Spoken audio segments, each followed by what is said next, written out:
This is the farmhouse where I grew up, where my father grew up, where my grandfather grew up, where my great-grandfather grew up.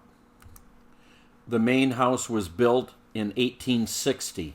We got electricity in 1943 with the Rural Electrification Act. And now what I am doing is I'm removing the majority of the 1960 updates and reverting the era back to somewhere between 1920 and 1950. I'm going to show you each room in the order that I did them years ago. While I am no more of a carpenter or a designer than any member of my family has ever been, I'm doing it to suit me and my tastes.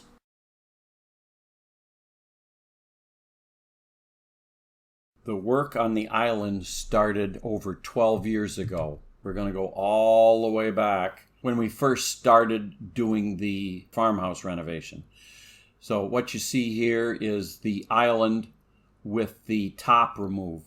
Of all the pictures that I took, I don't have a picture of it with the laminate. It did have a little 2-tier shelf assembly that I built and was on top of it. But I don't have a picture of the basic island. It was just something just didn't do. First thing we did was we wrapped it in beadboard. And we set a piece of plywood on it and so that we could use it as a work table. There's another image of the raw beadboard and another image. You can see here that we've got a new plywood top on. You're going to see that we really didn't have an idea of what we wanted for top. Here's a picture of the island as we are starting to strip it. We've got 3 drawers stripped and the rest of it is in that original color. That piece on top, that was the kitchen sink stainless. So the first idea we had about the island was to do a 4-place seating and have the island level with the table, and we would set on bar stool-like chairs. There's another image of it. We're laying in how we want the granite and the butcher block. One more image from another direction, and we're beginning to figure out how we want things. You can see how we'd have 4 chairs around it. Then we got the idea to paint it this kind of a lavender blue. And you can see that we've also got some legs to support the end of the tabletop. So the first thought was to buy maple plywood and try that. So we put it on and we put down the sanding sealer and we stained it and we hated it. It was blotchy. It just didn't look good even though we did the sealer. So we're going to have to come up with something a little better. But you can see how we figured out that the height of that particular tile going to be able to slide stuff right across, right onto the table. And under it, that's how we put it together with some glue and pocket screws because we didn't have a wide enough piece of plywood. Next, we're doing a test layout of all of the tile. Those were the tiles that she told me that I liked. Here's a shot from the other side. You can see we've got some cutting to do, but that's minor. So then, before we actually laid down the tile, you can see the cutouts for the granite and the butcher block. We had taken away the maple top, and we were going to do a maple tongue and groove floor. So we went to a sawmill and bought what we thought was going to be kiln-dried maple flooring. And you can see here how we're putting it together, clamping it, and nailing it. And there it is, complete. Then it's just a matter of cutting it to fit. And in that picture right there, you can not only see that we used a router to router that, and we're also beginning to lay down the tile. Another view. At that point in time, it looked pretty good. Problem was, within a few weeks, the wood started to shrink and we had 1/8-inch gaps. And because the floor was nailed down, we couldn't do anything about it. So we're going to have to come up with something else.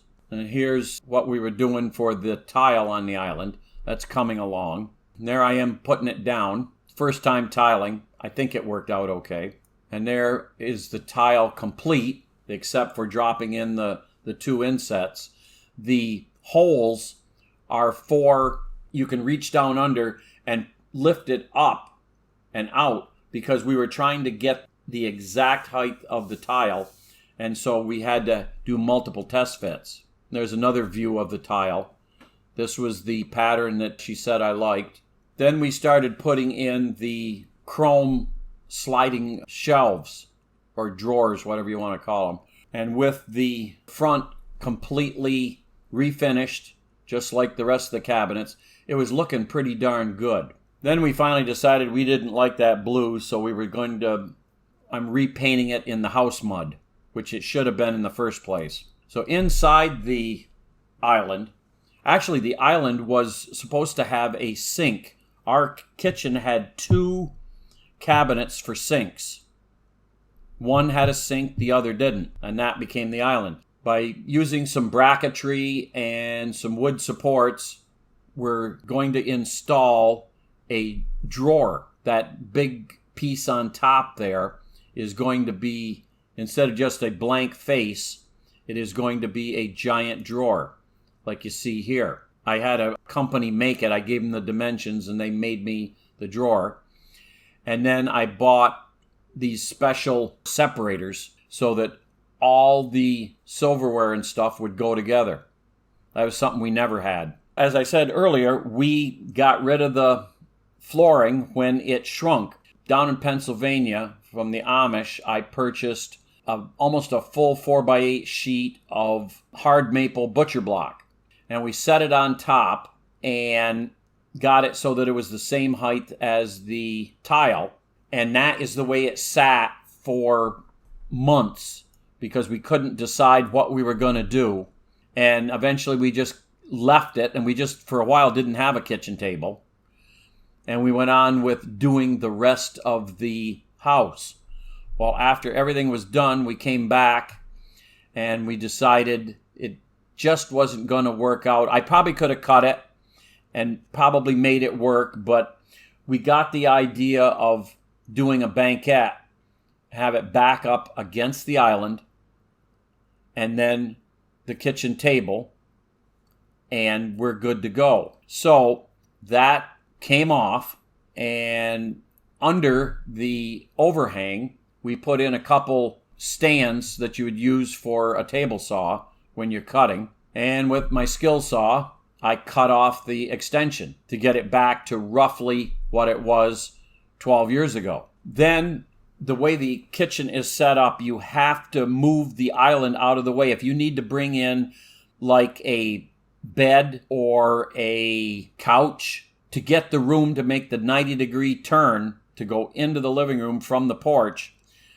we would always push the island out of the way.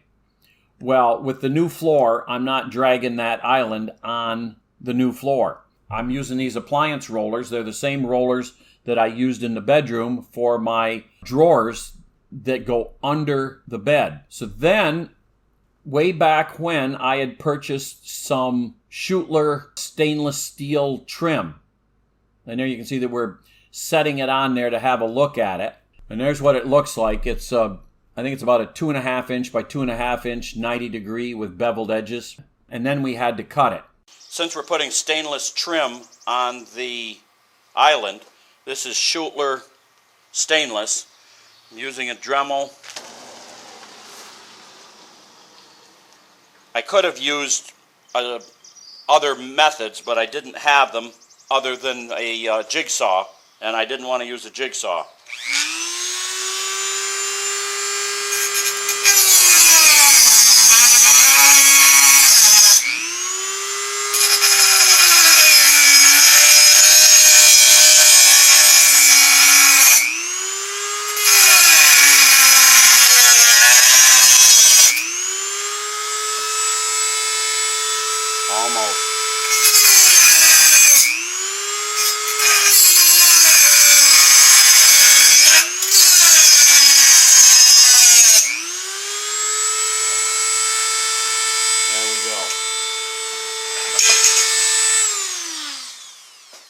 So now I'll put that on a grinder, clean up the edge, and then the little bit of blue that is showing, I'll put it on my in my buffing station, because I've got a brass wire wheel, and that will clean that right up.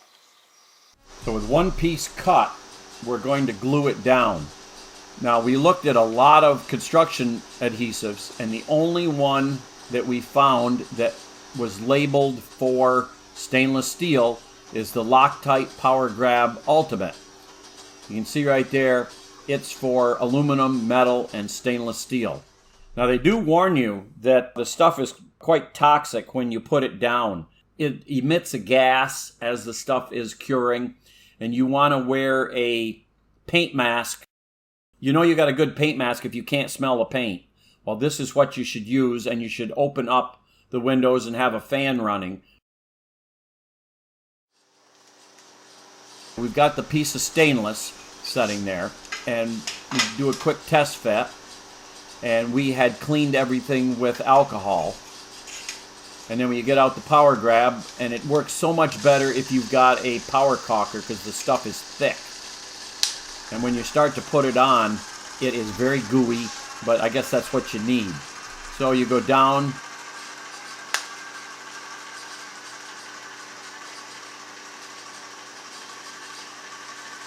and then back.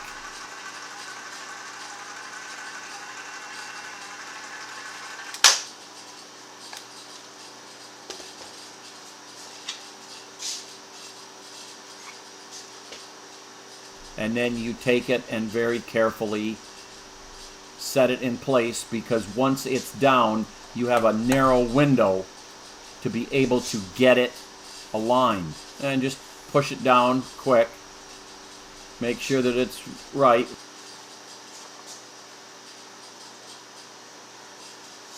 One final look, and there you are. And there's all four sides on. Didn't quite have enough clamp to go all the way across, but you can make it work. So there it is.